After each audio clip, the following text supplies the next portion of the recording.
Hey everyone, my name is Cassidy Taylor. Today I'm going to be going over some common questions I get about my song Speak of the Devil.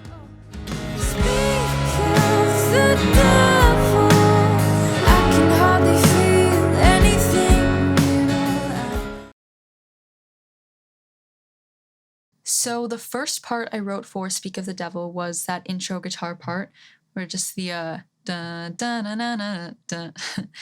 That's the first thing I wrote, and right off the bat I started singing "No One Ever Told You That You'd Be Lost," and from there on out the song happened really naturally. I wrote it from part to part, just as you hear it on the record. So first verse, first pre-chorus, chorus, verse two, and so on. It happened so naturally that it almost felt like the song had already been written, and I was just writing it down on paper. At the time of writing Speak of the Devil, it kind of felt like it was me against this sad, heavy feeling, which is in the song represented by the devil. In the bridge where I say, "You can take this match, I don't know if I'll last today," that was kind of me saying to the devil, "Okay, you win this time." But at the end of the bridge where I say, "Just listen, my dear, rid all the doubt and get the hell out," that was kind of that last shred of hope saying, "Don't give up quite just yet." So my producer, Yanni Caldas, and I met a year and a half after I'd written Speak of the Devil.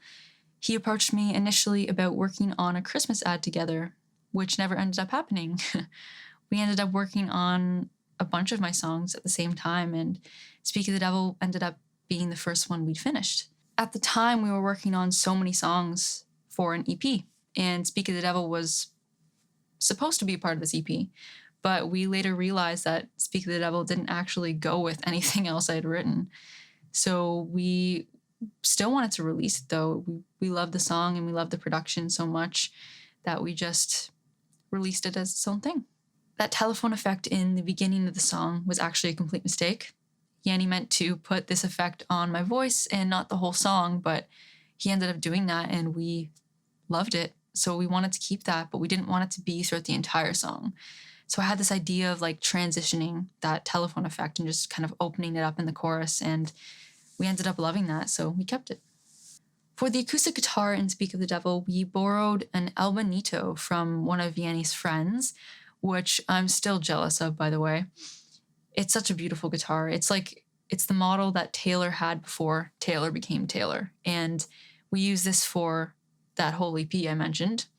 But it worked so well in Speak of the Devil. It was really, really gorgeous.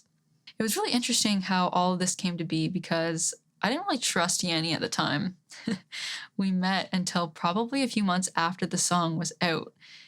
But my gut just kind of told me to roll with it, so I did, and I don't regret it, so I guess that's good. All right, thank you guys so much for watching. I hope I answered a lot of your questions. Don't forget to like and subscribe and hit that bell to be notified for future content.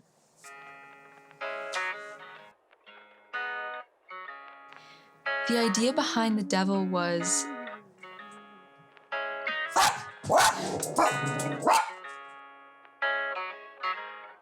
No one ever told you